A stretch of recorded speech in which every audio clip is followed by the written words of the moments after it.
So the core, according to the book, is what you have that no one has, that makes you unbeatable. It's the thing that is the most special about your team, your venture, whatever you have, that makes it really, really difficult for someone to copy you.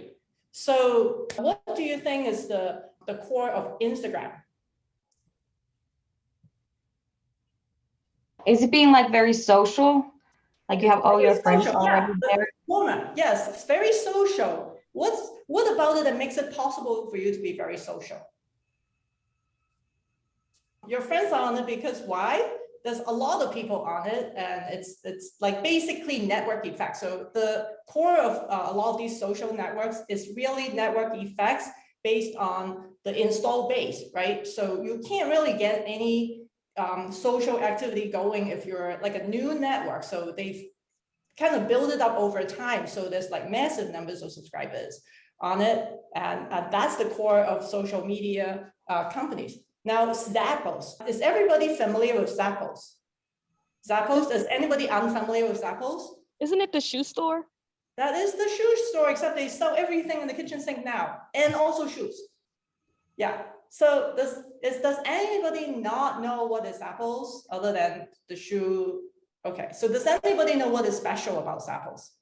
Has anybody bought anything from Zappos?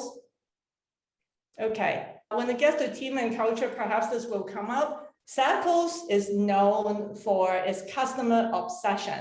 So their core is that they solve for the customer no matter what. And there was actually a really funny sketch. There was a reporter who tried to prank Zappos in the following way. They called Zappos when Zappos sold only shoes. And they said, I need to find a ski jacket. They're like, whatever kind of jacket. You like produced a product that they definitely do not sell. And they called customer support of Zappos to see what they would do with the customer obsession.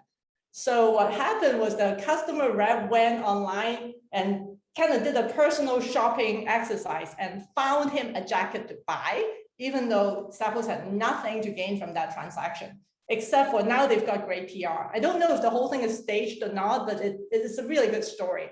So I think that's kind of another example of core. And then I want to kind of just throw out one last thing, which is one last company, which is FedEx. What is the core of FedEx or DHL or any of those like logistics companies that do delivery? What might be the core of that kind of company? Anyone? Overnight delivery. Overnight delivery. How are they able to do that? They ship everywhere overnight. How do they do that? So their special sauce is operational excellence, right?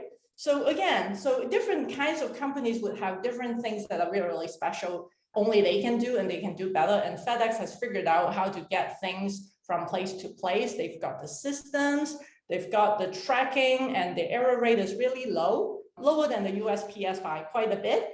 So again, when you think about your company's core, you want to think about what is it that you have that nobody else has, that you are going to defend, you're going to build, you're going to invest in kind of getting even better at. So that's going to be a different answer for each of you. So that's something that is, again, very worth kind of thinking about.